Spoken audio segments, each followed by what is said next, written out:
There's nothing like piloting a great 1950s American Hemi down the road. Well, the only thing I could come to that's close to that is being a subscriber to the Audrain Museum Network. Subscribe right now and have more fun like this. The forward look, I think in its purest, most Virgil Exner in his Ghia Italian phase mode. And this car in these colors is just absolutely magnificent. It just speaks of a spirit and a period of time in cars. Today, you look around, everything's white, gray, black, maybe blue. This is a statement. This is design, this is color, this is America, this is DeSoto.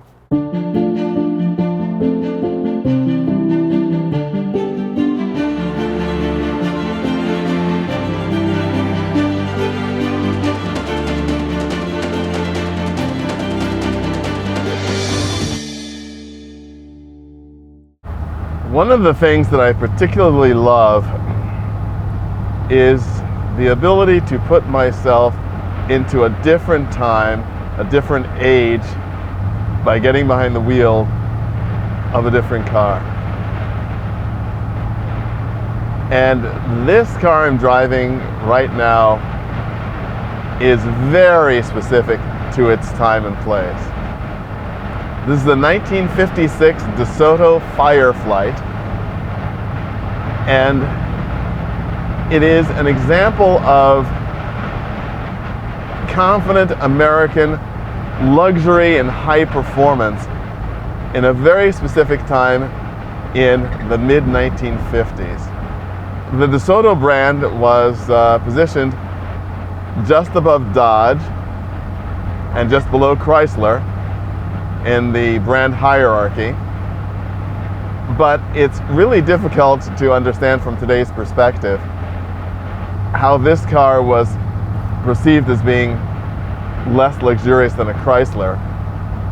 The incredible detail and beauty of the interior of this car makes you think that this is a top-of-the-line something. And Virgil Exner's designs in this period that show the influence of the great cars he created in the early 1950s, built by Ghia in Italy, and the incredible detail and the great form that those cars have is really evident in this one. And it hasn't got that sort of later, more dramatic, aggressive, you might almost say, look.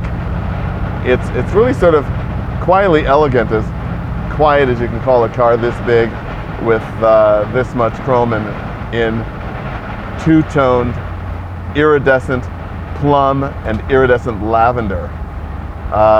Just a marvel of the time. And what really makes this different is the fact that I mentioned before luxury performance.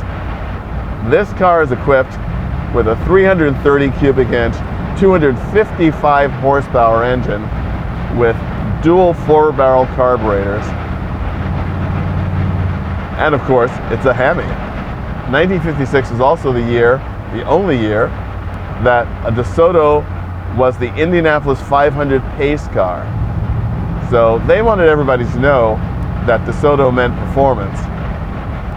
And when you combine the sheer grunt of this engine with the feather-light steering and the size of this car, it's just like nothing else. It doesn't feel like a Cadillac. It doesn't even feel like a Chrysler 300. It's got a totally different feel, somewhat in between, and a car that's as comfortable cruising around the streets of Los Angeles, Beverly Hills, or Palm Springs, or Palm Beach, as it is probably roaring down a long straightaway somewhere in the Midwest. The sheer presence that this car has is amazing, and I just love the feeling that this has. You can just imagine a trip across country on all those wonderful 2- and 4-lane US highways, where you would absolutely be crushing it. And of course, in 1956, the Eisenhower Interstate Highway system was begun. And this would indeed prove to be a great highway cruiser when those wonderful, big, wide, smooth, fast interstates came on stream. But even here, on a curving country road, it's not impossible to enjoy this car. And you have to give a nod to the great engineers that created these cars and the unique character that each of the cars in this period had. You would not mistake a 1956 Plymouth in the way it drove, or a Dodge for this DeSoto, and certainly not for a Chrysler. That's another aspect of sort of lost motoring that would be so incredibly welcome today in an era of increasingly homogeneous motoring.